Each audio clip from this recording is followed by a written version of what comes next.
తండ్రైన దేవునికి, కుమారుడైన దేవునికి, పరిశుద్ధాత్మ దేవునికి మహిమ మహిమ మహిమ ఘనత కీర్తి ప్రభావములు యుగాయుగం వరకు ఆయనకే కలుగునుగాక.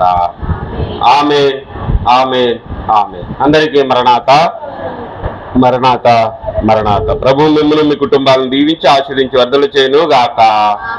ఆమేన్ ఆమేన్ ఆమేన్.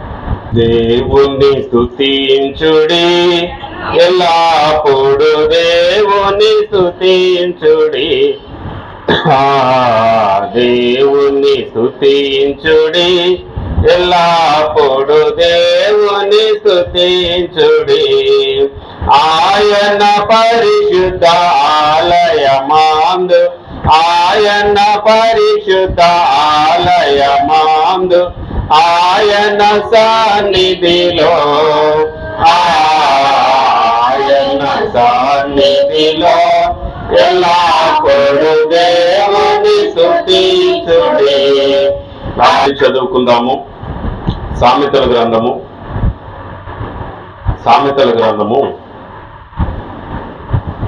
28వ అధ్యాయము 20వ వచనం. సామెతల గ్రంథము 28వ అధ్యాయము 20వ వచనం.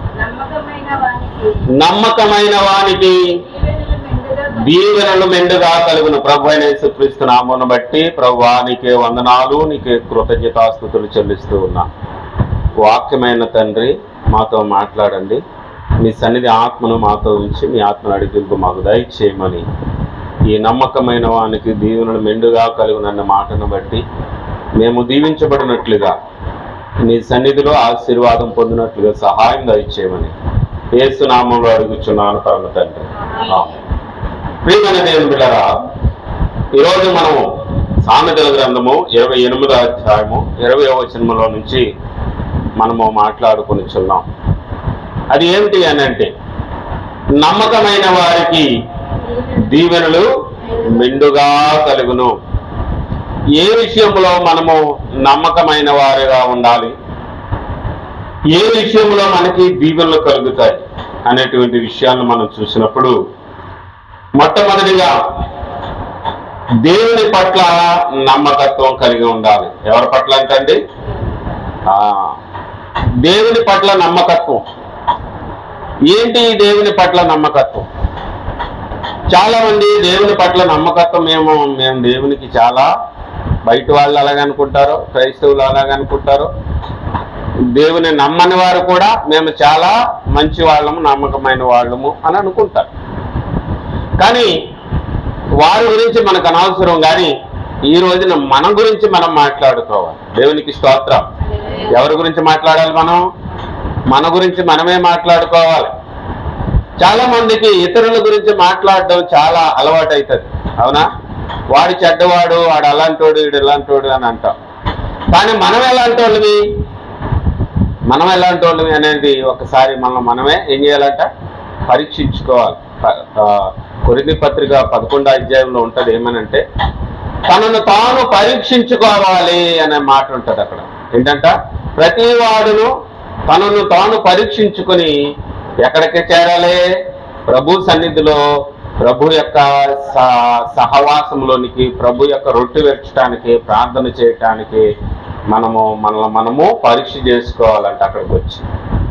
ఏమండి, మరి ఎవడైనా కూడా తనను తాను పరీక్ష చేసుకుని ఆ సన్నిధిలో, ఆ సహవాసంలోనికి, ఆ రొట్టె విరచటంలోనికి రాకపోతే వాడేమవుతాడంట? వాడేమవుతాడు? ఆ శాపగ్రస్తుడే ఉండటమే కాదు, కానీ ఏంటంటే తనకు తాను హాని కలుగు చేసుకున్న వాడవుతాడంట. ఇస్కరియోతు యోధ ఏం చేశాడండి? తనను తాను పరీక్ష చేసుకోకుండా దేవుని సముఖంలో, దేవుని సన్నిధిని, దేవుని శరీర రక్తాలో తీసుకున్నాడు. తీసుకోవటం వల్ల ఏమయ్యాడు? శాపగ్రస్తుడయ్యాడు. శాపం తెచ్చుకోవడం కాకుండా తనకు తానే శిక్షావిధి కలుగు చేసుకుంటున్నాడు. ఏమైపోయాడు? తనకు తానే ఉరిపెట్టుకుని చనిపోయిన వాడిగా కనబడతావు. ఈ రోజున మన జీవితంలో మనం ఎలా ఉన్నాం? దేవుని పట్ల నమ్మకంగా ఉన్నామా? దేవుని పట్ల విధేయత కలిగిన వారుగా ఉన్నామా? దేవుని పట్ల నమ్మకత్వంలో ఎంతవరకు మనము దేవునితో సహవాసం కలిగిన వారమై ఉంటున్నాము అనే విషయాన్ని మనం పరీక్ష చేసుకోవాల్సిన వారమై ఉన్నాం. దాన్ని బట్టి ద్వితీయోపదేశ కాండము 7వ అధ్యాయము 9వ వచనంలో అక్కడ ఒక మాట ఉంటుంది. ద్వితీయోపదేశ కాండము 7వ అధ్యాయము 9వ వచనం. దేని పట్ల నమ్మకంగా, దేవుని పట్ల ఎలాంటి నమ్మకత్వం కలిగి ఉండాలి?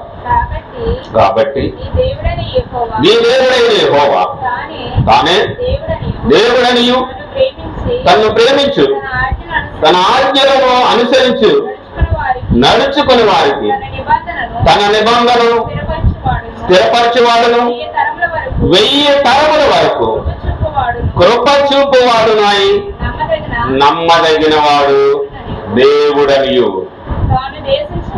తాను దేశించిన వారిలో ప్రతి వాణిని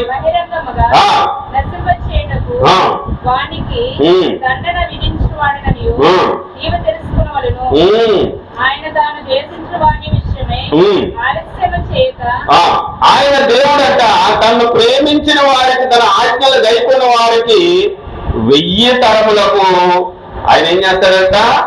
1000 తరములకు కృప చూపు వాడై ఉన్నాడు. 9వ వచనంలో ఏంటంట? ఎన్ని తరాలు అంటండి? 1000 తరాల వరకు కృప చూపు వాడై ఉన్నాడు. నమ్మదగిన దేవుడు ఆయన. ఆయనను ప్రేమించి ఆయన ఆజ్ఞలు గైకుంటే 1000 తరముల వరకు ఏం చేస్తున్నాడంట? ఒక ఒప్పందం చేస్తా ఉన్నాడు. ఒక ఒప్పందాన్ని కుదుర్చుకుంటున్నాడు మనతో. నీవు నా ఆజ్ఞలు గైకొని నా పట్ల నువ్వు నమ్మకంగా ఉంటే, నా విధులను నువ్వు అనుసరించి జీవించినట్లయితే, నా మార్గంలో నీవు నడిచినట్లయితే నేను ఎన్ని తరాల వరకు కృప చూపుతాను? 1000 తరాల వరకు నేను కృప చూపిస్తాను. దేవునికి స్తోత్రం. హల్లెలూయా.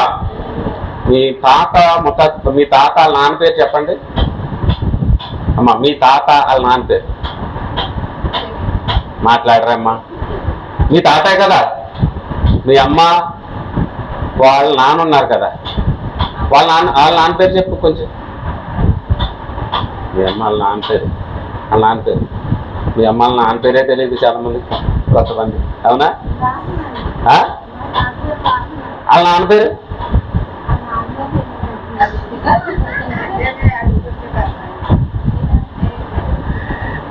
అమ్మా. కొంతమందికి, చాలా మందికి, కొంతమందికి ఏంటి సగం బాగా మా తాత ఉన్నాడు కదా, వాళ్ళ నాన్న పేరు ఏంటో నాకు తెలియదు. అవునా? మా తాత పేరు అయితే తెలుస్తుంది, కానీ వాళ్ళ నాన్న పేరు ఏంటి అని అంటే వాళ్ళకి తెలియదు కదా. ఎంతో అక్కర్లా. మా తాత అంటే మా నాన్న తర్వాత వాళ్ళ నాన్న అంతే. ఎవరికి తెలియదు, పేరు తెలియవు. కానీ దేవుడు జ్ఞాపకం చేసుకుంటున్నాడు. ఎన్ని తరాలంట? 1000 తరాలు. ఈ బాబోయ్, మన నాన్న వాళ్ళ నాన్న పేరే తెలియదు మనకి, కానీ 1000 తరాల వరకు ఆయన కృపచూపు వాడై ఉన్నాడంట. ఎంత దయామయుడు, ఎంత ప్రేమమయుడు, ఎంత జ్ఞాపకం చేసుకుంటున్నాడో మన తరతరాలని. దేవునికి స్తోత్రం. ఎందులోనంట?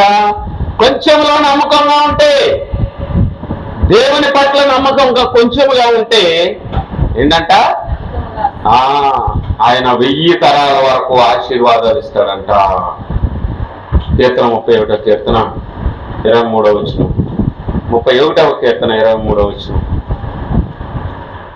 అక్కడ చూసినట్లయితే మనము ఈ 1000 తరాల వరకు కృప చూపేవాడు ఏం చేస్తాడయ్యా అని అంటే, యెహోవాను భక్తులారా మీరందరూ కూడా ఆయన్ని ఏం చేయండి? ప్రేమించండి. యెహోవా ఎవరిని కాపాడతాడంటండి? విశ్వాసులను కాపాడును. గర్వంగా ప్రవర్తించావా? జాగ్రత్త, నీకు గొప్ప ప్రతీకారమైనా చేస్తాడు. నీవు ఆయన పట్ల నమ్మకంగా ఉంటే మాత్రం ఆయన ఏం చేస్తాడంట? 1000 తరాల వరకు ఆశీర్వదిస్తాడు. యెహోవాను ప్రేమించేవారిలాగా మీరందరూ ఆయన ఏం చేయండి? ప్రేమించండి. ఎందుకనంటే ఆయన 1000 తరాల వరకు ఆయన నీ తరతరాలను ఏం చేస్తాడండి? ఆశీర్వదిస్తాడు. ఇప్పుడు మనం బ్రతుకుతా ఉన్నాం.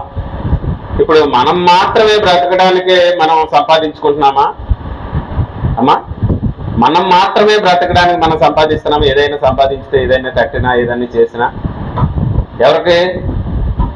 మన వెనకాల మన పిల్లలకి వారి యొక్క బాగోగుల కొరకు, వాళ్ళ క్షేమం కొరకు ఆలోచించి ఏది చేసినా మనము చేస్తాం. కానీ మరి దేవునిని ప్రేమించే వారికి అనగా ఆయన సంకల్పము చొప్పున పిలువబడిన వారికి ఆయన సమస్తమును సమకూర్చి మేలు కలగడానికి జరిగిస్తాడంట. దేవునికి స్తోత్రం. సమస్తమును మేలు కలగడానికి జరిగిస్తాడంట. సమస్తం. ఈరోజు నేను సమస్తమైన వాటిలో ఆయనను ప్రేమించవలసిన వారమై ఉన్నాం. ఆయన ఏమన్నామండి? మనం దండాన్యాలు, ఆస్తులు, అంతస్తులు అడుగుతున్నాడండి. ఆయన ఏమడగట్లా, ప్రేమ కలిగి ఉండు. ఏంటంట? ఏం కలిగి ఉండు మనం? ఎవరి పట్ల? దేవుని పట్ల. దేవుడు నీ పట్ల ప్రేమ కలిగి ఉన్నాడు. దేవుని ప్రేమ ఇదిగో జనులార భావంబులందరియరే, కేవలము నమ్ముకొనిన పరలోక జీవంబు మనకబ్బును. దేవునికి స్తోత్రం. కానీ 31వ కీర్తనలో మనం చదివినట్టుగా ఆయన అంటున్నాడు కదా, ఆయనను ప్రేమించండి. ఏంటంట? దేవుని పట్ల నమ్మకత్వంగా ఉన్నవారు ఏం చేస్తారంట? ఆయనను ప్రేమిస్తారు. యెహోవా విశ్వాసాలను ఏం చేస్తాడంటండి? కాపాడతాడు. మరి కాపాడేవాడిని ప్రేమించడానికి నీకు నొప్పి ఏంటి? నీకు బాధ ఏంటి? నీకు అంత కష్టం ఏమొచ్చేసింది? ఏమండి? ఆయన నీళ్ళు కాపాడుతున్నాడు కదా. ఇశ్రాయేలును కాపాడువాడు కునుకడు నిద్రపోడు అంటున్నాడు కదా. ఇదిగో నీకు ఏ అపాయం రాని, ఏ తెగులు నీ గుడారము సమీపించలేను అని ఆయన ఎన్నో వాగ్దానాలు ఇస్తూ ఉంటే మనం ఏం చేస్తున్నాము? ఆయన కొద్దిగా ప్రేమించలేకపోతూ ఉన్నాం. ఎవరిని? దేవుణ్ణి ప్రేమించలేకపోతా ఉన్నాం. కొరింథీ పత్రిక మొదటి పత్రిక 4వ అధ్యాయం 2వ వచనం. 4:2. విలాప వాక్యాలు 3:23. ఒక లత్తీండి, ఒక లిఖి. విలాప వాక్యాలు 3:23. కొరింథీ పత్రిక మొదటి పత్రిక 4:2.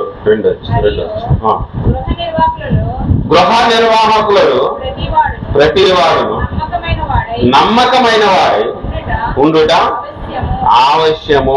దేవునికి స్తోత్రం. గృహ నిర్వాహకుడై ఉండువాడు నమ్మకమైన వాడిగా ఉండటం ఆవశ్యం. ఆయన అన్నాడు, ఇదిగో నేను మిమ్మల్ని అనాథలుగా విడవను, మీ కొరకు నేను స్థలము సిద్ధపరచ వెళ్ళిచున్నాను. నేనుండే స్థలములో మీరుండులాగిన మరలా వచ్చి నేను మిమ్మల్ని ఏం చేస్తానండి? తీసుకుని వెళ్తాను. అంతవరకు ఒక ఆదరణకర్త నేను మీకు తోడుగా ఉంచుతున్నాను అని అన్నాడు. మీరు భయపడకండి, నేను ఎల్లప్పుడూ సదాకాలం వరకు మీతోనే ఉంటాను అని అన్నాడు. నేను వెళ్తున్నాను, ఒక గృహాన్ని నీ కొరకు కడతాను అన్నాడు. అవునా? అంటే ఈ గృహాన్ని నేను కట్టాలి అనంటే ఆ గృహం మీద నువ్వు ఎలా ఉండాలంట? నమ్మకమైన వారిగా ఉండాలి. మోషే గారిని గురించి హెబ్రీ పత్రికలో ఒక మాట ఉంటుంది, చదవన్న మాటని. అది ఏంటి అని అంటే 3వ అధ్యాయం 2వ వచనం, 5వ వచనం. దేవుని ఇల్లంతటిలో మోషే నమ్మకముగా ఉండినట్లు ఆయన కూడా తాను నియమించిన వానికి ఎలా ఉన్నాడంట? 5వ వచనం చదవండి. ముందు చెప్పబోవు సంగతులకు మోషే పరిచారకుడై ఉండి దేవుని ఇల్లంతటిలో నమ్మకంగా ఉన్నాడు. గృహ నిర్వాహకుడు ఎలా ఉండాలంట? నమ్మకంగా ఉన్నాడు. ఎలియాజరు అబ్రహాం ఇల్లంతటి మీద ఎలా ఉన్నాడంట? నమ్మకంగా ఉన్నాడు. మోషే దేవుని ఇల్లంతటిలో నమ్మకంగా ఉన్నాడు. అందుకనే ఎలియాజరుని పంపించాడు తన కొడుక్కి. ఎవరిని? తన కుమారుడికి భార్యను తీసుకురమ్మని అతను పంపించాడు. ఎవరు పంపిస్తారండి? పాలేరును పంపిస్తారా? కోడలు తీసుకురావని పాలేరును పంపిస్తారు ఎవరైనా? అమ్మా, పాలేరును పంపిస్తారు ఎవరైనా? వెళ్ళి మనమే చూసుకుంటే నా కొడుక్కి మంచి బెల్లం కావాలని ఎవరెత్తారో తల్లి, తండ్రి, ఏమండి ఆడబడుచులు అందరూ కలిసి కట్టుకుని వెళ్తారు. అవునా? మరి అబ్రహాం గారు వెళ్ళారా? వెళ్ళా. అప్పుడు శారమ్మ గారు లేరు. కానీ ఇంట్లో ఇంకా ఉంటారు కదా, వాళ్ళు ఎవరైనా వెళ్ళారా అంటే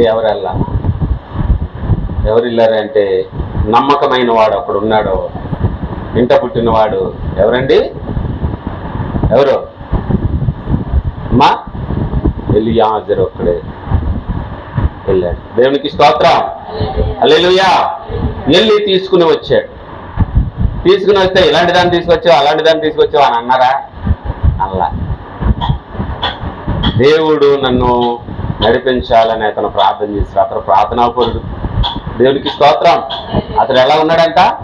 ప్రార్థనాపరుడు కనుకనే ఆ ప్రార్థన ద్వారా ఏది చెప్తే అదికి యజమానుడు ఇష్టపడ్డాడు, యజమానుడి కుమారుడు కూడా ఇష్టపడ్డాడు. దేవునికి స్తోత్రం, హల్లెలూయా. ఇది దేవుని కార్యము అన్న. దేవుని ఇల్లంతటిలో మనం నమ్మకంగా ఉంటే, కొంచెముగా నమ్మకం ఉంటే దేవుడు మనల్ని ఏం చేస్తాడంటే అధికముగా ఆశీర్వదిస్తాడు. ఈ కొంచెములో నమ్మకత్వాన్ని లేని వారంగా ఈరోజు చాలా మంది ఉంటూ ఉన్నారు. ఎందుకయ్యా అని అంటే కొరింథీ పత్రిక చదవండి, 4:2.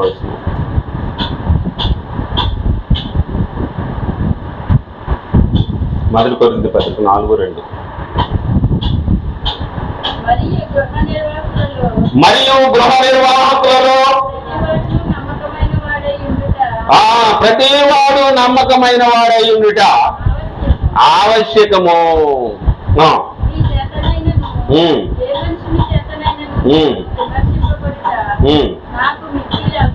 చూడండి, గృహ నిర్వాహకులలో ఉండుటలో ప్రతివాడు నమ్మకంగా ఉండాలంట. దేవుని గృహ నిర్వాహకం చేయ వారిలో ప్రతివాడు ఎలా ఉండాలంట?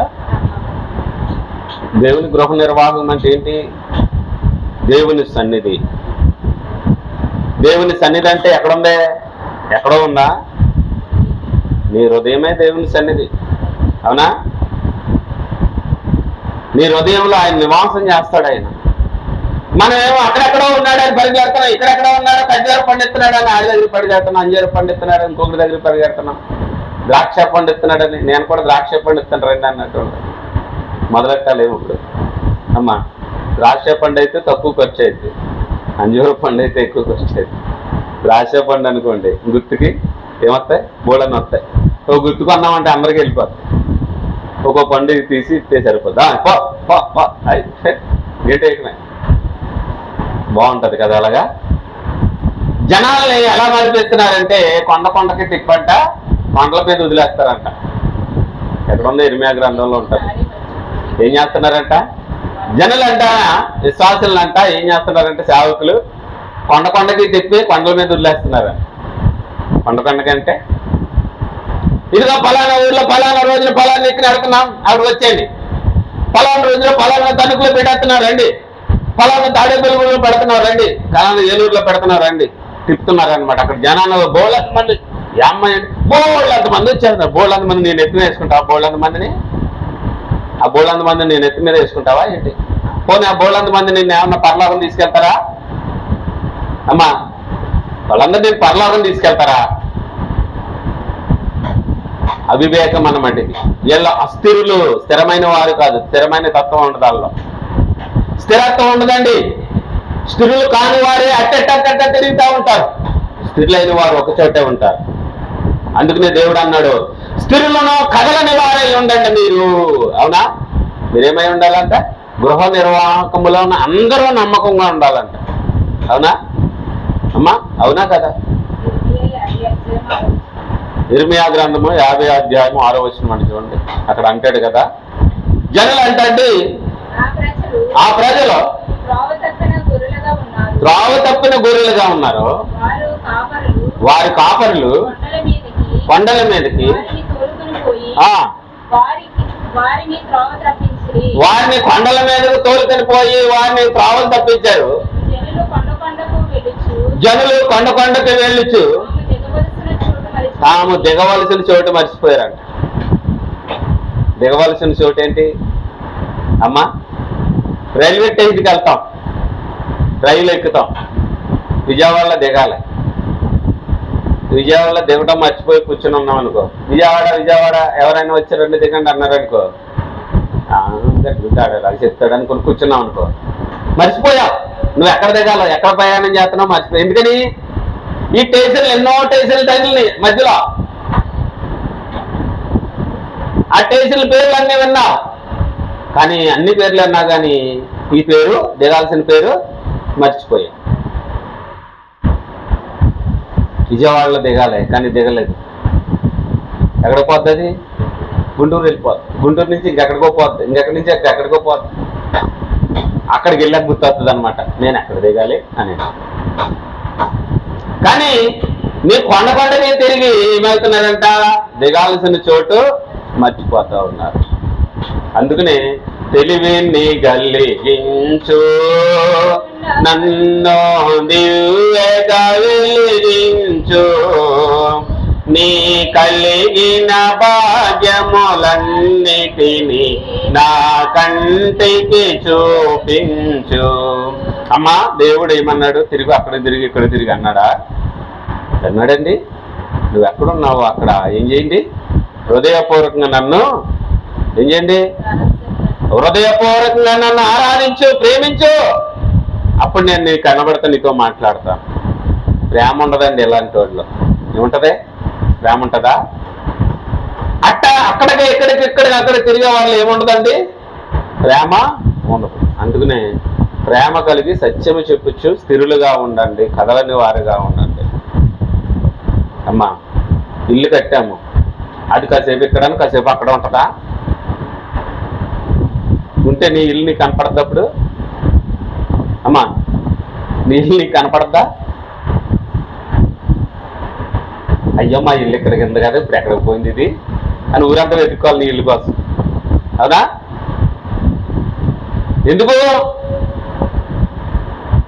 ఎందుకది? ఆ ఇంటికి ఏమి లేదు, స్థిరత్వం లేదనుకోండి, అట్టట్ట తిరుగుతుంది. అప్పుడు ఆ ఇంట్లో ఆ ఇల్లు వల్ల నీకేముండదో, ప్రయోజనం ఉండదు. ఈ ఇల్లు ఇక్కడే ఉంది కదా అని చెప్పేసి దేవుడు ఏం చేస్తాడో, ఒక రోజు వస్తాడో ఈ ఇల్లు ఇక్కడే ఉంటది కదా అని ఆ ఇంట్లోకి ప్రవేశించడానికి దేవుడు తలుపు కట్టడానికి వస్తాడు. కానీ ఆ ఇల్లు అక్కడ ఉండదు. అప్పుడు ఏం చేస్తాడు? అయ్యో ఇక్కడ ఉండాలి కదా, ఏమైపోయింది ఇల్లు అనుకుంటాడు. ఇక్కడే కదా పుట్టింది, ఇక్కడే కదా పెరిగింది, ఇక్కడే కాదు నేను పునాది వేసాను ఈ ఇంటికి. ఏంటికి? ఈ ఇంటికి పునాది ఎక్కడ వేసాను? నేను ఇక్కడే వేసాను, కానీ ఎక్కడికి పోయింది ఇల్లు అని వెతుకుతాడు ఆయన. వెతికితే నువ్వు కనపడవు. అంటే అప్పుడు ఏమైపోయినట్టు? నువ్వు తప్పిపోయావు. తప్పిపోయింది ఈ ఇల్లు. దేవుడు నివాసం చేసే ఇల్లది, దేవుడు నివాసం ఉండవలసిన ఇల్లది, దేవుడు తన నివాసం కొరకు ఏర్పాటు చేసుకునే ఇల్లు. ఏదో రోజున వచ్చి అందులో నివాసం చేయాలని కోరుకుంటున్నాడు, కానీ ఆ ఇల్లు అక్కడ లేదు. అయ్యో నేను ఇక్కడ కట్టుకున్నానే ఈ ఇంటిని, ఎక్కడికి వెళ్ళిపోయింది ఇల్లు అని వెతుక్కుంటాడు ఆయన. వెతుక్కుంటాడు. తప్పిపోయిన గొర్రె పిల్లను వెతికినట్టు ఆయన ఏం చేస్తాడంట? వెతుకులాడతాడు. పొదల్లో చిక్కుకుందో, తుప్పల్లో దూరిపోయిందో, ఏమండి కంచెలు వాటిని రాకుండా బయటకు ఆపేస్తున్నాయేమో. అవును కదా? గొర్రెపిల్ల మేత మేస్తూ ఏం చేస్తుంది? పచ్చగా ఉన్నదని అక్కడికి వెళ్తారు. అక్కడికి వెళ్తే కంచెలు ఏం చేస్తాయి? అవి బయటికి రాకుండా తన గొర్రె బొచ్చుని ఏం చేస్తాయి? దూరిపోయి ఆ కంచెలన్నీ పట్టేసుకుని బయటికి రానవదు. ఆ కంచెల్లో నుంచి రావడానికే తన బలం సరిపోదు, తన బలము సరిపోద్దండి. ఎందుకనంటే ఈ గొర్రెకి ఉన్నటువంటి బొచ్చు అలా ఉంటది, చక్కగా తనను ప్రొటెక్ట్ చేయడానికి ఎట్టాడు ఆ బొచ్చుని. అవునా? తనకి కాపలా ఉండాలని, తనకి ఎండ వల్ల కానీ లేకపోతే వర్షం వల్ల కానీ ఆ గొర్రెకి ఏమి హాని కలగకుండా ఆ బొచ్చుని దానికి వరకు అలంకారంగా దానికి పెట్టాడు. కానీ ఆ బొచ్చుని ఆధారం చేసుకుని కంచెలు ఏం చేస్తాయి? ఆ బొచ్చులోనికి వెళ్ళిపోయి దూరి పట్టుకుని బయటికి రాకుండా చేస్తాయి. అంటే నీకు కావలిగా ఉండవలసిన దానిని ఆధారం చేసుకుని నిన్నేం చేస్తాయి? నిన్ను బంధిస్తాయి. ఆ బంధించిన ఆ కంచెల్ని తెంచుకుని రావడానికి నీకు శక్తి చాలదో, నీ బలం చాలనప్పుడు దేవుడు వెతుకులాడుతూ ఉంటాడు నిన్ను ఆశీర్వదించాలని. కానీ నువ్వు అవన్నీ తెంచుకుని రావాల్సిన తరుణం ఆసన్నం అవుతా ఉంది. దేవునికి స్తోత్రం, హల్లెలూయా. తెంచుకుని రావాలండి, లేకపోతే ప్రభు వస్తాడు ఏదో ఒక రోజుని వెతుకుతాడు నిన్ను ఆశీర్వదించాలని చూస్తాడు. కానీ నువ్వు అక్కడ ఉండవు. ఇదిగో తలుపు యొద్ద నిలిచి తట్టుచున్నాను, ఎవడైతే తలుపు తీస్తాడో వాడితో నేను, నాతో వాడు భోజనం చేస్తాడు. ఈరోజుని దేవుని పట్ల మనం ఏమి ఉండాలంట? నమ్మకంగా ఉండాలి. రెండవదిగా చూద్దాం, చాలా విషయాలు ఉన్నాయి, మరి అవదాం. రెండవది, ప్రార్థనలో నమ్మకంగా ఉండాలి. ప్రార్థనలో నమ్మకం. చూడండి, ప్రార్థనలో చేసేవారు దేవుని సన్నిధికి దగ్గర అవుతారంట, ఆయన ఆశీర్వాదాలు పొందుతారు. దేవుని సన్నిధికి దగ్గర అవుతారు, ఆయన ఆశీర్వాదాలు పొందుతారు. గనుక దేవుని సన్నిధిలో మొదటి దశలోనికి పత్రిక 5వ అధ్యాయం 17వ వచనం. మొదటి దశలోనికి పత్రిక 5వ అధ్యాయము 17వ వచనం. వస్తారుగా 5:17. ప్రతి విషయంలోనూ కృతజ్ఞతాస్తుతులు చెల్లించండి, ఇలాగ చేయుట యేసుక్రీస్తునందు 17వ వచనమేనా? 16 చదవండి. 16.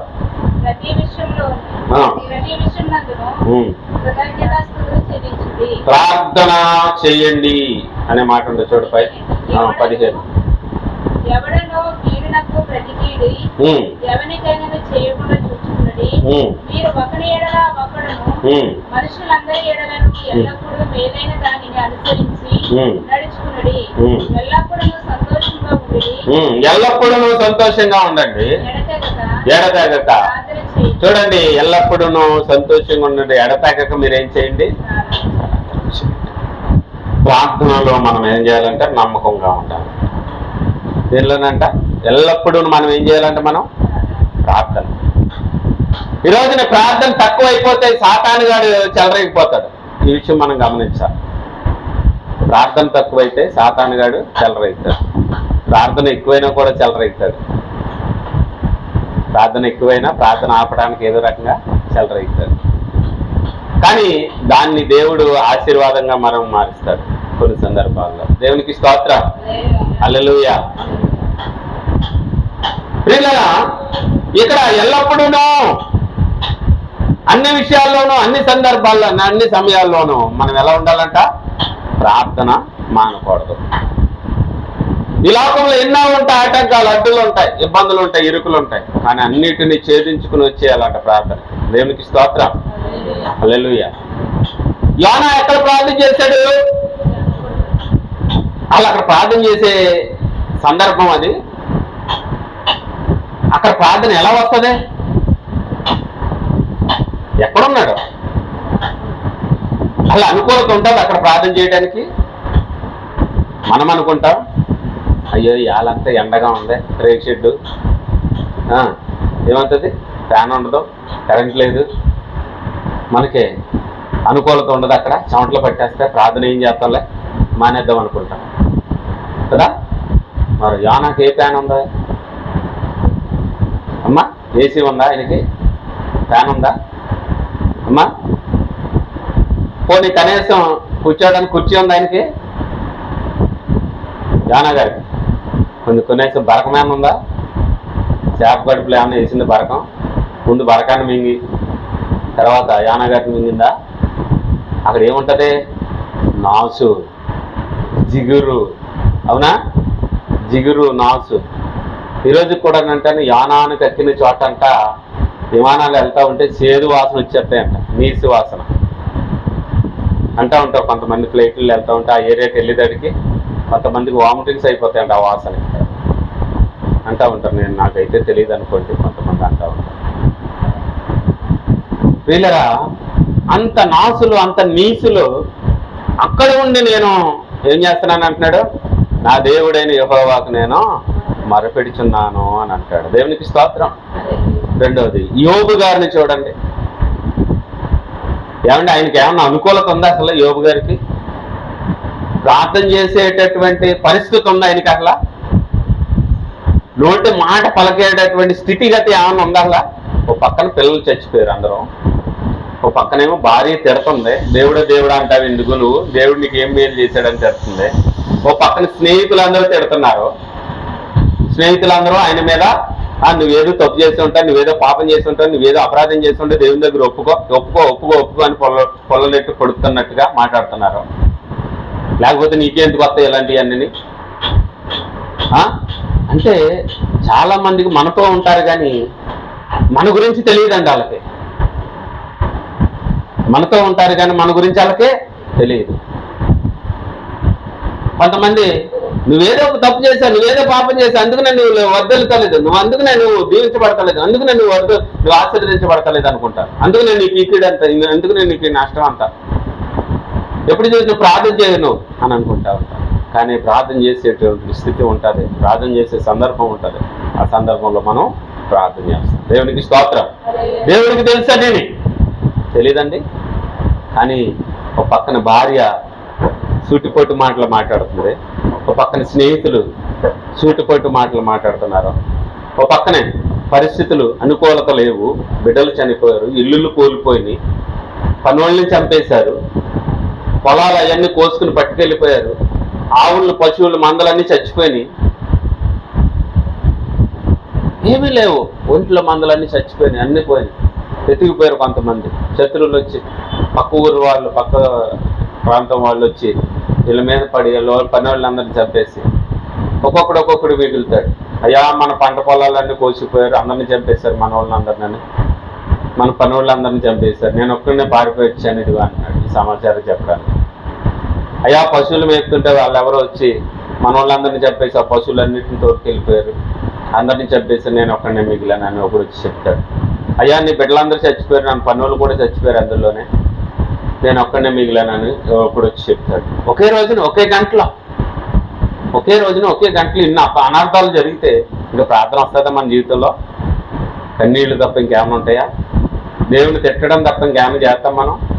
దేవుని దూషించడం తప్ప మన నోట ఏమైనా మంచి మాట వస్తుందా? అసలు దేవుడా ఎందుకు ఇలాంటి పరిస్థితి నాకు కలిగి చేసావు అంటాం. అవునా? యోబు గారు అలాగా అనలా. యెహోవా ఇచ్చెను, యెహోవా తీసుకుని, యెహోవా నామమునకు మహిమ కలుగును, స్తుతి కలుగును గాక అన్నారు. దేవునికి స్తోత్రం.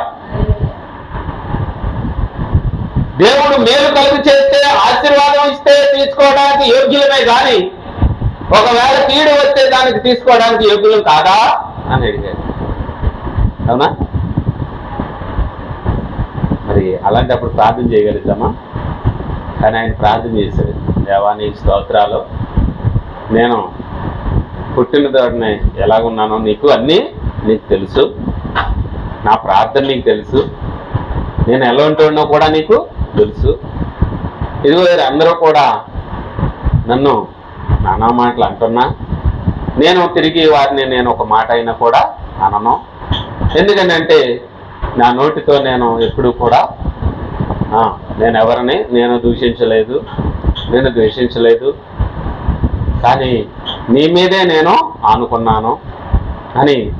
ఇదిగో నా ఏళ్ళు తినేసినవి, శరీరం దూషించిపోయింది, నేను గోక్కోవడానికి కూడా నాకేం లేవు, గోర్లు కూడా లేవు అని దేవుడికి ప్రార్థన చేస్తా ఉన్నాడు. ప్రార్థన వచ్చిద్దండి, మంచి ప్రార్థన, దేవునికి అనుకూలమైన ప్రార్థన వచ్చిద్దండి ఆ సందర్భంలో మనకి. ఎందుకు దేవుడా నాకు ఇలాంటి గట్టెట్టిచ్చావు, నిజంగా నువ్వు ఉన్నవాళ్ళని, నువ్వు ఉంటే ఇలాంటి పరిస్థితి ఉంటుందా, మన ఇలాంటి ప్రార్థన వస్తుంది. అవునా? నువ్వేనా నిజంగానే? వాళ్ళందరూ బాగలేదా, వీళ్ళ బాగలేదా, వాళ్ళందరూ దుర్మార్గంగా ఉన్నారు కదా, నన్ను ఎందుకు ఇలా ఉంచావు? దేవుడి మీద ఏం చేస్తాం? నిందలేస్తాం. కనుక దేవునితో మన ప్రార్థన ఎలా ఉన్నది? కీర్తనం 37వ కీర్తన 4వ వచనం, యాకోబు పత్రిక 5వ అధ్యాయం 16వ వచనం. కీర్తన 37వ కీర్తన 4వ వచనం, యాకోబు పత్రిక 5వ అధ్యాయం 16వ వచనం. యెహోవాను బట్టి సంతోషించుము, ఆయన నీ హృదయ వాంఛలను తీర్చును. ఎవరిని బట్టి సంతోషించాలంటే మనం దేవుని బట్టి సంతోషించాలి. ఆ ప్రార్థన మనం చేస్తే, ఆ దేవుని బట్టి మనం సంతోషిస్తే దేవుడు నిశ్చయముగా మనల్ని మన హృదయ వాంఛలన్నిటినీ తీరుస్తాడు. అందుకని మొదట మీరు నా నీతిని, నా రాజ్యాన్ని వెతకండి, అప్పుడు మీకు ఏం కావాలో అవన్నీ అనుగ్రహించబడి. ఈరోజున మనం అనుకుంటా ఉంటాం, దేవుని సన్నిధిలో ఉన్నాము, ప్రార్థన చేస్తున్నామని అనుకుంటాం, కానీ అది అనుకూలమైన ప్రార్థన, ప్రతికూలమైన ప్రార్థన ఒకసారి గమనించాలి. యాకోబు పత్రిక 5వ అధ్యాయం 16వ వచనం. యెహోవాను బట్టి మనం సంతోషిస్తున్నామా? దేవుని బట్టి మనం ఆనందిస్తున్నామా? దేవుని సన్నిధిని బట్టి ఆనందిస్తున్నామా?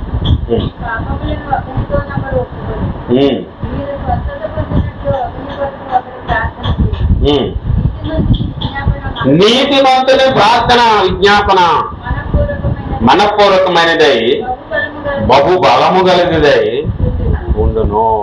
అదేం చేస్తుందంటే, నీతిమంతుని ప్రార్థన మనపూర్వకమైనదై బహుబలము కలిగినదై ఉంటున్నాను. అంటే నువ్వు నీతిమంతుడిగా ఉండేటటువంటి ప్రార్థన కలిగి ఉండాలని ప్రభువు కోరుతూ ఉన్నారు. దేవునికి స్తోత్రం. నీతిమంతులుగా ఉండగలిగే ప్రార్థన మీరు చేయవలసిన వారై ఉన్నారు. దేవునికి స్తోత్రం. నీతిమంతులకి ఉండేటటువంటి స్థితి నీకుందా? నీతిమంతులు చేయగలిగిన ప్రార్థన నువ్వు చేయగలుగుతున్నావా? ఎట్టి ప్రార్థన మనలో ఉన్నదే. ఆదివారం వస్తే శుక్రవారం రా, శుక్రవారం వస్తే బుధవారం రా, బుధవారం వస్తే ఇంకో ఆదివారము రా. ఈరోజు సంస్కారాలకు వస్తే వచ్చే సంస్కారాలకు మనకి ఖాళీ ఉండదు. ఈరోజు ప్రార్థనకు వస్తే ఇంకో వారము ప్రార్థనకే ఖాళీ ఉండదు. ఇంటికాడే ఉంటాం. మళ్ళీ ఏదైనా పని ఉన్నదా, లేకపోతే ఏదైనా ఊరిల్లామా, లేకపోతే కాని పరిస్థితి వచ్చిందా? కాదు, ఇంటికాడే తీరిగ్గానే ఉంటా. తీరిగ్గా ఉండి కూడా ఏం మానేస్తారు? ప్రార్థననే మానేస్తారు. సమస్య ఉన్నది, తప్పదు, దేవునికి తెలుసు సమస్య, కానీ ప్రార్థన మానేస్తారు. లూకాసు వార్త 18వ అధ్యాయం 1వ వచనం. నీతిమంతుల ప్రార్థన బహుబలము కలిగితాయి, అతని విజ్ఞాపన అంటండి మన యొక్క స్వస్థతను కలుగు చేస్తుంది. బలము కలిగినటువంటి ప్రార్థన చేయగలుగుతున్నావా? చూడండి 18:1. వారు విసుగక ప్రార్థన చేస్తే ఏమొచ్చేస్తుంది మనకి? అమ్మా, ప్రార్థనలో మనకి ఏమొచ్చేస్తుందంటే, వారు విసుగక నిత్యము ప్రార్థన చేయుచుండవలనని ఆయన వారికి ఉపమానంతో చెప్పారు. ఉపమానాలు చెప్పారు, చాలా ఉపమానాలు చెప్తారంటే యేసుప్రభు. ఏమండి, ఒక రొట్టెని అడుగుతూ ఉంటాడంట, మానకు అడుగుతూ ఉంటాడంట. ఒక ఆమె ఏమో అన్యాయస్తుడైన వాడిని న్యాయం తీర్చమని అడుగుతుందంట. ఎవరిని? అన్యాయస్తుడైన వాడిని న్యాయం తీర్చమని వాడు పదే పదే అడుగుతూ ఉంటాడు. ఒక రొట్టెలు ఇమ్మని ఏం చేస్తాడంట? అరే, నా ఇంటికి పొరుగు నుంచి చుట్టాలు వచ్చారు అని తలుపు కొడతా ఉంటాడు. పదే అడుగుతూ ఉంటాడు. ఇలాంటి ఉపమానాలన్నీ విసుగకుండా చేసే దాని గురించి చెప్పారు. దేవునికి స్తోత్రం. హల్లెలూయా. యాకోబు గారు విసిగిపోయారా? రాత్రంతా ప్రార్థన చేశాడట, అందరినీ పంపించేశాడు. వాళ్ళు చేయట్లేదు, నేనెందుకు చేయాలి అని అనుకున్నాడు యాకోబు? అనుకున్నాడా? అనుకోలేదు. యాకోబు ఒక్కడే పోరాడాడు. దేవునికి స్తోత్రం. హల్లెలూయా. కొంతమంది వాళ్ళు వెళ్తలేదు కదా, మనం ఎందుకు వెళ్తాం ప్రార్థనకి, వాళ్ళే ఇంటికాడ ఉన్నారు అని అనుకుంటారు. అవునా? వాళ్ళు చేయట్లేదు ప్రార్థన, మనం ఎందుకు చేయాలి అని అనుకుంటారు. వాళ్ళు ఎవరు వాళ్ళ నువ్వు ఎందుకు వెళ్ళాలి అని అనుకుంటావా? కుదరదండి. వాళ్ళు ఆశీర్వదించబడరు, నువ్వు ఆశీర్వదించబడకుండా ఉంటావా? ఉండవు. ఆశీర్వదించబడాలి. నమ్మకమైన వారికి దీవెనలు మెండుగా కలుగు. ఒకటి, దేవునిని ప్రేమించే వారికి అంటే దేవునికి నమ్మకంగా ఉండేవారికి. రెండోది ప్రార్థనలో నమ్మకంగా ఉండేవారికి, ప్రార్థన మానకుండా విసుగకుండా. మూడవది చెప్పి నేను ముగిస్తాను, టైం అయిపోతుంది కనుక. మూడవది కుటుంబంలో నమ్మకంగా ఉండేవారికి. ఎవరిలోనంట? కుటుంబంలో నమ్మకంగా ఉండేవారు. కుటుంబంలో నమ్మకంగా ఉంటామంటే ఏం చేస్తున్నారండి? ఇప్పుడు ఏం చేస్తున్నారు? సెల్ఫీ దిగుతారు, రాని తీసుకెళ్తున్నారు. ఏం చేస్తున్నారు? ఇలా అంటున్నారు, వెళ్ళిపోతుంది. ఆడెవడో పోయాడు బాబు కర్ణాటకలో. ఆడు బతుకు బాగుండి ఆడికి ఈత వచ్చి కొద్దిగా ఆ మధ్యలో రాళ్ళుండి ఆ రాళ్ళ గుట్ట మీదకి చేరాడు. అరే బాబు నన్ను చంపేస్తాను చూసిందిరే సెల్ఫీ అని తీసుకొచ్చి ఇక్కడికి అని అన్నారు. ఈరోజుని చాలా మందికి కుటుంబాల మధ్య నమ్మకత్వం లేదు. భార్య అంటే భర్తకి నమ్మకం లేదు, భర్త అంటే భార్యకి నమ్మకం లేదు. బిడ్డల మీద నమ్మకం ఉండదు, తల్లి మీద నమ్మకం ఉండదు. ఏమండి? నమ్మకం లేకపోతేనండి సంసారాలు విచ్ఛిన్నంగా ఉంటాయి. నమ్మాలంట. దేవునికి స్తోత్రం, హల్లెలూయా. నాది ఇది చూడండి, ఏమంటారు దాన్ని? ఇది ఏమంటారు దీన్ని? లాక్. నా సెల్ ఫోన్ లాక్. నా సెల్ ఫోన్ లాక్ మా ఆవిడకి తెలుసు, మా పిల్లోడికి కూడా తెలుసు. ఎందుకంటే నాకేం సీక్రెట్లు ఉండవు. మా ఆవిడకి నాకు మధ్య ఏముండదో, సీక్రెట్లు ఏముండవు. నేను ఏదైనా తప్పు చేస్తే ఉంటా సీక్రెట్లు, అవునా? నేను తప్పు చేయనప్పుడు నాకు ఎందుకు సీక్రెట్లు, అవునా? ఆమె ఏదైనా తప్పు చేసింది అనుకో, నాకు సీక్రెట్గా దాచుకుంటారు. ఆమె ఏమి తప్పు చేయనప్పుడు నాకు సీక్రెట్లు ఏముంటాయి, అవునా? నమ్మకత్వం కుటుంబాల మధ్య, భార్య భర్తల మధ్య, అన్నదమ్ముల మధ్య, అక్క చెల్లెళ్ళ మధ్య ఏముండాలంట? నమ్మకం ఉండాలి. కుటుంబాలు విచ్ఛిన్నం కాకుండా ఉండాలంటే నమ్మకం ఉండాలి. ఒకరంటే ఒకరు ప్రేమ, నమ్మకం. ఎఫెసీ పత్రిక 5వ అధ్యాయం 25వ వచనం. కుటుంబ సభ్యుల పట్ల అంటే నమ్మకంగా ఉండటం దేవుని ఆశీర్వాదాలను తెస్తుందంట. కుటుంబ సభ్యులు ఒకరి పట్ల ఒకరు నమ్మకంగా ఉండటం వల్ల ఏం తెస్తుందంటే దేవుని ఆశీర్వాదాలు తీసుకొస్తుందంట. 5వ అధ్యాయం 25వ వచనం. పురుషులారా మీరును మీ భార్యలను ప్రేమించండి, అటువలే క్రీస్తు కూడా సంఘమును ప్రేమించెను. భార్య పట్ల భర్తకి నమ్మకము ఉండాలి, భర్త పట్ల భార్యకి నమ్మకం ఉండాలి. కొంతమంది ఏం చేస్తారంటే నీ డబ్బులు నీయే, నా డబ్బులు నాయే, అవునా? నమ్మకం ఉండదు. నీ బీరువా నీదే, నా బీరువా నాదే, అవునా? నా బీరువా ఎందుకు తీసావు, నా ఫోన్ ఎందుకు ముట్టుకున్నావు?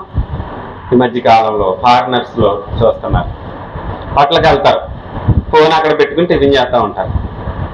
అక్కడ ఏదో మంచినీళ్ళు బాటిల్ అంటే తీసుకోపోతే ఫోన్ గబాలు తీసేసుకుంటారు. ఈ అమ్మాయి ఫోన్ తీస్తున్నాడేమో అనుకో. అంటే ఏంటి? ఇప్పుడు ఈ ఫోన్లో ఇతనికి తెలియకుండా ఏదో ఏం చేస్తుంది, దాస్తుంది. అంటే ఈ ఫోన్ పట్ల ఏం లేదు, నమ్మకత్వం. భర్త పట్ల నమ్మకత్వం, ప్రేమించిన వారి పట్ల నమ్మకత్వం లేదు. అంటే ఇతనికి తెలియకుండా ఏదో తప్పు చేస్తావు. అతను ఇంకా నువ్వు ఫోన్ పట్లే నాకు నమ్మకం ఉంటే జీవితంలో నువ్వు నాకు ఎక్కడ నమ్మకం ఉంటావని వదిలేసి వెళ్ళిపోతావు. మనం నమ్మకంగా ఉండాలంటండి. భార్య పట్ల భర్తకే, భర్త పట్ల భార్యకి ఎలా ఉండాలంట? నమ్మకత్వాలు కలిగి ఉండాలి. లేకపోతే ఏమైతే నష్టపోతూ ఉంటాం, కష్టాలు కలుగుతూ ఉంటాయి. భర్త ఏం చేస్తున్నాడు భార్యకి తెలియాలి, భార్య ఏం చేస్తుందో భర్త, అన్ని విషయాలు తెలియాలి. ఏది కూడా దాచాల్సిన అవసరమే ఉండకూడదు. ఎందుకనంటే అందుకని మీరిద్దరు ఏక శరీరం. ఏమన్నారండి? భార్య భర్త ఏమై ఉన్నారంట? ఏక శరీరమై ఉన్నారు. ఈ చెయ్యికి తెలియకుండా ఈ చెయ్యి ఏమైనా చేయగలుగుతుందా అమ్మా? ఏక శరీరం అంటే ఏంటి, అవునా?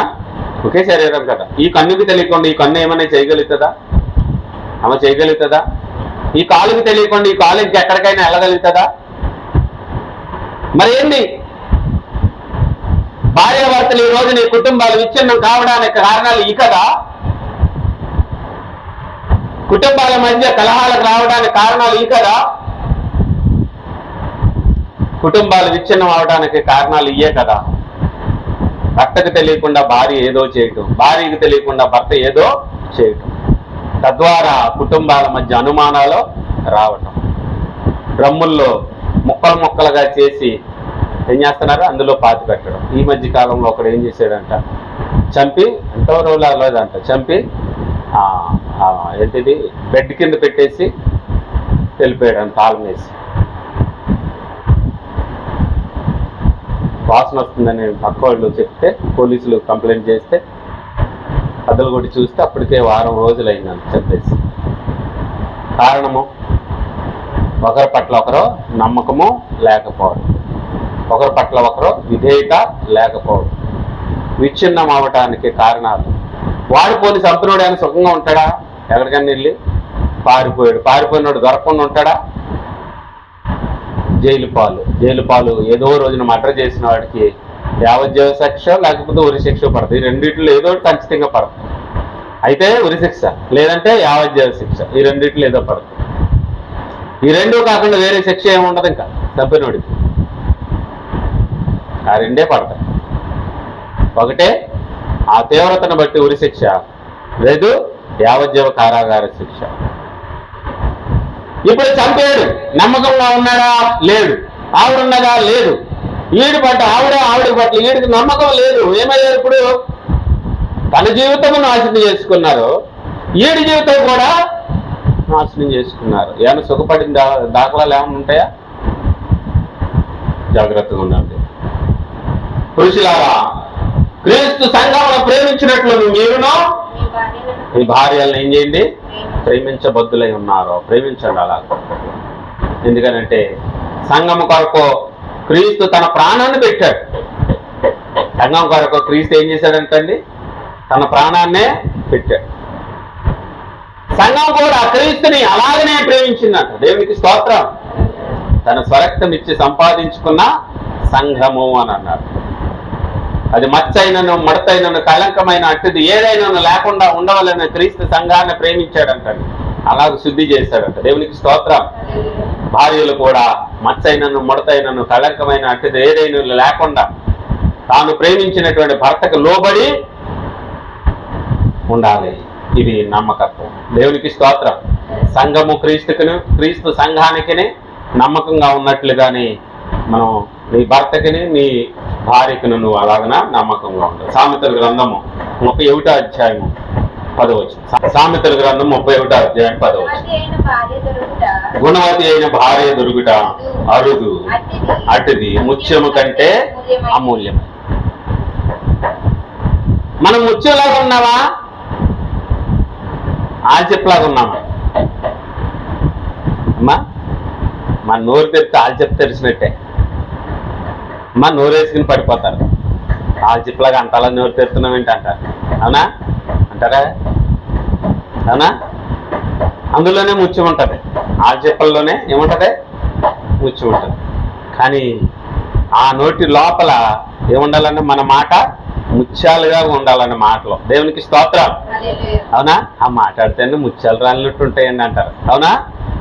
అంటే ఇది ఆల్చెప్పే, కానీ దాని నోట్లో ఏమున్నాయి? ముత్యాలు ఉన్నాయి. దేవునికి స్తోత్రం. హల్లెలూయా.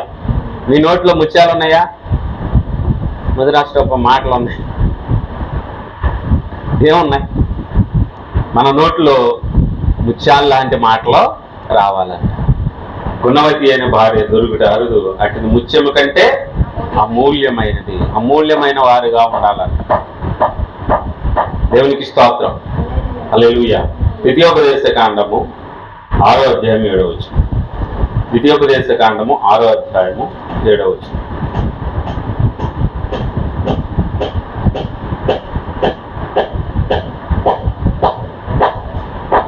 మీరు సర్వజనుల కంటే 6:7.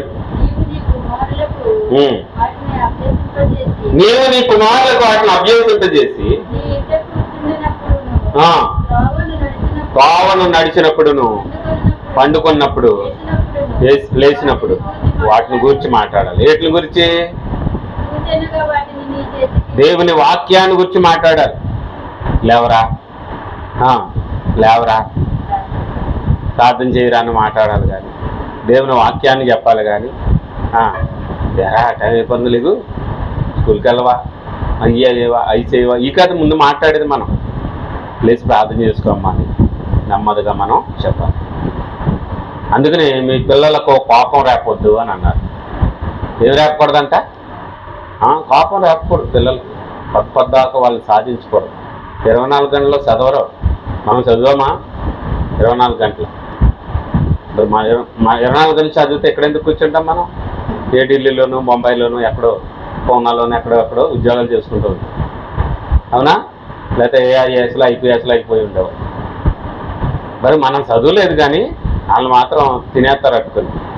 అలా చేయి, ఇలా చేయి, ఇది చేయి, అది చేయి, అది చేయి. అందుకని మీ పిల్లలకు మీరు ఏం చేయొద్దు? కోపం రేపొద్దు. వాళ్ళు విసిగిపోయేలా చేయొద్దు అంట. ఒకసారి విసుగు వచ్చిందనుకోండి, మన మీద విరక్తి వచ్చేస్తాం. అప్పుడు మన మొహాలు కూడా చూడడానికి ఇష్టపడరు. మన మొహాలు చూడడానికి కూడా ఇష్టపడరు. అలాంటి విరక్తి తెచ్చుకోకూడదండి. మనం తల్లిదండ్రులుగా పిల్లల్ని బాధ పెట్టొద్దు అని అన్నారు. దేవునికి స్తోత్రాలు. హల్లెలూయా. ఊరికే సనక్కూడదు వాళ్ళ మీద, పిల్లల మీద ఊరికే ఒత్తిడి తేకూడదు. అది చెయ్యి, ఇది చెయ్యి, ఇది చెయ్యి, ఇది అది ఇది చేస్తే అదేంది చేస్తాను, ఇది చేస్తే ఇదేంది చేస్తాను, ఇలాగ అనకూడదు. వాళ్ళు ఏం చేస్తున్నారో నిదానికి చూడు. చూసిన తర్వాత అయితే కూర్చున్న తర్వాత ఒకవేళ తప్పు అనిపిస్తే, అమ్మా ఇలా చేయకూడదు, అలా చేయకూడదు, బాబు అలా చేయకూడదు, ఇలా చేయాలి, ఇలా ఉండాలి అని నెమ్మదిగా చెప్పి వాళ్ళని రేపన్న రోజుని అది ఇలాగ ఇబ్బంది అవుద్ది, అలాగే అవుద్ది అని నెమ్మదిగా సౌమ్యంగా ఎప్పుడైతే చెప్తామో అది వాళ్ళ నాటుకుపోద్ది అన్నమాట. అమ్మ ఏది చేసినా అది గుర్తొస్తుంది, ఆ మాట గుర్తొస్తుంది. మా అమ్మ చెప్పింది కదా, మా నాన్న చెప్పాడు కదా అని గుర్తొస్తూ ఉంటుంది.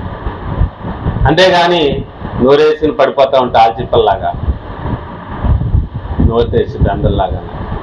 బెంద ఆల్చిప్పలు ఏమవుతుందంటే జిగురు వచ్చేస్తారు, సొలికారిపోయిలో మాట్లాడతారు కొంతమంది. అలాగా పడకండి పిల్లల మీద. అందుకనే నేను పిల్లల్ని ఎవరిని ఏమన్నాను నాకు తెలుసు. ఎందుకంటే మనం ఏ స్థితి నుంచి వచ్చామో అది మనం మర్చిపోకూడదు. మనం అనుభవించినటువంటి శోధన, వేదన, బాధ వాళ్ళు అనుభవించకూడదు అని అనుకోవాలి. మనం ఏ కష్టం అయితే మనం ఎదుర్కొన్నాం ఆ కష్టాన్ని వాళ్ళకి చూపించకూడదు. ఆ కష్టాన్ని వాళ్ళకి కలగకుండా చేయాలి. దేవునికి స్తోత్రం. హల్లెలూయా. తిమోతి పత్రిక మొదటి పత్రిక 5వ అధ్యాయం 8వ వచనం. తిమోతి మొదటి పత్రిక 5వ అధ్యాయము 8వ వచనం. ఎవడైనాను తన స్వకీయులను విశేషముగా తన ఇంటి వారిని సంరక్షించకపోయిన ఎడల అట్టివాడు విశ్వాస భ్రష్టుడై. ఏంటంట? విశ్వాసమును విడిచిపెట్టేసిన వాడు విశ్వాస భ్రష్టుడు అని కూడా అనొచ్చు. అవిశ్వాసి కన్నా చెడ్డవాడై ఉండదు. చూడండి, ఎవరైనా కానీ తన ఇంటి వారిని, విశేషముగా తన ఇంటి వారిని, తన ఇంటి వారిని లక్ష్య పెట్టకుండా, అంటే సంరక్షించకుండా ఉంటే కనుక వాడు విశ్వాస భ్రష్టుడై అన్నాడు. మరి విశేషముగా చెప్పాలంటే ఏంటంట? వారిని విడిచిపెట్టిన వాడే అవిశ్వాసి కంటే హీనమైన వాడైపోతాడు. అవిశ్వాసి కంటే చెడ్డవాడు, హీనమైన వాడు. మనం అలా ఉండకూడదు క్రైస్తవులు. అప్పుడు ఎప్పుడైతే విశ్వాసముతో మన ఇంటి వారిని ప్రేమించి లక్ష్య పెడతామో, సంరక్షిస్తామో, వారు నమ్మకమైన వారు ఉంటామో, అప్పుడు దీవెనలు మెండుగా మన మీదకి వస్తాయి. అంతేగాని అవిశ్వాసి కంటే చెడ్డవాడిగా ఉంటే దీవెనలు ఎలా వస్తాయి? కుటుంబాల్లో బిడ్డల విషయంలో ఎలా వస్తాయి? గనుక తప్పు చేస్తే దండించు, శిక్షించు, పద్దపద్దాక అనే వాడిని హింస పెట్టకు, పద్దపద్దాక ఆమెను బాధ పెట్టకు. ఇది విషయం. కనుక ఒక స్టేజ్ వరకే ఉంటాను. దండించినా, శిక్షించినా, బాధ పెట్టినా, లేకపోతే ఏదైనా మాట చెప్పినా ఒక స్టేజ్ వరకే. తర్వాత వాళ్ళకి ఆలోచించుకునే శక్తి వాళ్ళకు ఉంటుంది. ఎవడో కూడా తనకు తానే నాశనం అయిపోవాలని ఎవడో అనుకోడు. అనుకుంటారండి? నాకు నేనే నాశనం అయిపోవాలి అనుకుని తనకు తాను నాశనం తెచ్చుకోవాలని అనుకుంటాడా? కానీ కొన్ని సందర్భాల్లో పరిస్థితులు అనుకూలించక కొన్ని పరిస్థితులు ఏం చేస్తున్నారండి? పట్టించుకోకపోవడం వల్ల వాడు తప్పు మార్గాలతో వెళ్తున్నప్పుడు అది గమనించకపోవటం వల్ల తల్లిదండ్రులు వారిని విడిచిపెట్టేయడం, గాలికి విడిచిపెట్టేస్తారంటారు కదా, అలా విడిచిపెట్టేయటం వల్ల వాళ్ళు మంచి బాగోగులు చూడకపోవటం వల్ల ఈ రోజున తప్పు మార్గంలోనికి వెళ్తూ ఉన్నారు. తప్పు చేస్తున్నాడని తెలిసిన తర్వాత కూర్చోబెట్టి మాట్లాడారు, నాన్న ఇది ఇలా ఉంటే ఇలా ఉంటుంది భవిష్యత్తు, ఇలా ఉంటే ఇలా ఉంటుంది, నాశనం అవుతారు అని నువ్వు ఆలోచించుకో, తర్వాత నీ ఇష్టం, నేను చెప్పాల్సి నేను చెప్పాను, నీ ఇష్టం తర్వాత అంతే వదిలే. వాడికి ఆలోచించుకునే సమయము శక్తి వాడుకున్నదే, వాడికి ఏ సమయం. దేవునికి స్తోత్రం. అంతేగాని పద్ధతిగా అలాగే వెళ్తున్నావు, నువ్వు అక్కడ కూర్చున్నావు, ఇలా వెళ్ళావు, ఇక్కడ కూర్చున్నావు, అలా వెళ్ళావు, ఆ పని చేసావు, ఇలా వెళ్ళావు, ఈ పని చేసావు అన్నాను, వాడికి ఇడిచి వచ్చేసింది దానికి ఇంట్లోంచి వెళ్ళిపోతావు. తర్వాత నువ్వు నేను ఏం చేసినా లబోదీపమన్నా ఏమీ పంచేది. కనుక చివరిదిగా కీర్తన 127వ కీర్తన 3వ వచనం. 127వ కీర్తన 3వ వచనం.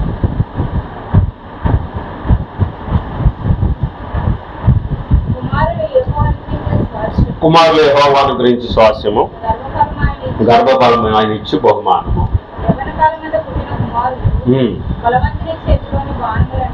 ధనవంతుని చేతిలో బాణముల వంటి వారంట. ఈ కుటుంబంలో నమ్మకత్వంగా ఉంటే, నమ్మకమైన వారికి దీవెనలు మెండుగా కలుగుతాయి. మన కుటుంబంలోనే మనం నమ్మకంగా ఉండకపోతే దీవెనలు ఎలా వస్తాయండి? దేవుని దీవెనలు మన కుటుంబంలోనే మనం నమ్మకంగా ఉండకపోతే దేవుని దీవెనలు ఎలా వస్తాయి? కుటుంబ వ్యవస్థ అనేది దేవుడు ఏర్పాటు చేసినది. బిడ్డలని దేవుడు ఇచ్చింది. బిడ్డల్ని ఇచ్చాడంటే దేవుడు ఇచ్చాడు. దేవుడిచ్చిన బహుమానాలు కనుక ఆ బహుమానాలను జాగ్రత్తగా పెంచాలి, జాగ్రత్తగా సంరక్షించాలి, జాగ్రత్తగా వాళ్ళని నడిపించాలి, జాగ్రత్తగా మంచి మార్గంలోనికి నడిపించాలి. అప్పుడు వారు త్రోవ తప్పిపోకుండా నిత్య జీవానికి వారసులుగా ఉంటారు. మరి ఈ మాటలను బట్టి 3 చెప్పాను, ఇంకా 4 ఉన్నాయి. 4 పాయింట్లు తర్వాత చెప్తాను. కనుక ఈ యొక్క 3 విషయాలు, ఒకటి దేవునికి నమ్మకంగా ఉండాలి, దీవెనలు మెండుగా కలుగుతాయి. రెండోది ప్రార్థనలో నమ్మకంగా ఉండాలి, దీవెనలు మెండుగా కలుగుతాయి. 3 కుటుంబంలో కూడా నమ్మకంగా ఉండాలి, దీవెనలు మెండుగా కలుగుతాయని మీకు తెలియజేస్తే మాటలు ముగిస్తూ ఉన్నాను. దేవుడి మాటలు మన వెనుకల్లో దీవించును గాక. చివరిగా ఒక మాట చెప్తాను, ఒక గ్రంథంలో నుంచి, పరిశుద్ధ గ్రంథంలో. రూతు మోయాబీరాలు. అవునా? రూతు ఎవరు? మోయాబీరాలు అంటే అన్యురాలు, దేవుని జనాంగం కాదు, ఇశ్రాయేలీరాలు కాదు. కానీ ఇశ్రాయేలీరాలకి నయోమికి అత్తగారికి ఎలా ఉందంట? నమ్మకంగా ఉంది. కనుకనే రూతుని ఎక్కడికి తీసుకొచ్చాడు అని అంటే యేసు ప్రభు యొక్క వంశావళిలోనికి తీసుకొచ్చాడు. నువ్వు బయట వారే కావచ్చు, దేవుని ఎరుగని వారు కావచ్చు, కానీ నమ్మకంగా ఉంటే కుటుంబంలో కనుక దేవుడు నిన్ను ఆశీర్వదిస్తాడో, దేవుని ప్రజలుగా చేసేసుకుంటాడో, దేవుడు నీలో కూడా జన్మిస్తాడు. దేవునికి స్తోత్రం. రూతు ద్వారా కదా యేసు ప్రభు లోకానికి వచ్చింది. అవునా? ఆ సంతతిలో నుంచే వచ్చారు. గనుక రూతు పేరు కూడా ఉంటుంది యేసు ప్రభు యొక్క సంతతిలో నుంచి. అవునా? గనుక మనలో ఎలాంటి వారమైనా కానీ కుటుంబంలో నమ్మకం ఉంటే దేవుడు మనలో కూడా ఏం చేస్తాడు? పుడతాడు. మనలో కూడా పుడతాడు దేవుడు. కనుక అట్టి నమ్మకత్వం కలిగి ఉండాలని తెలియజేస్తే మాటలు ముగిస్తూ ఉన్నాను. దేవుడి మాటలు మన వెనుకల్లో దీవించి ఆశీర్వదించును గాక.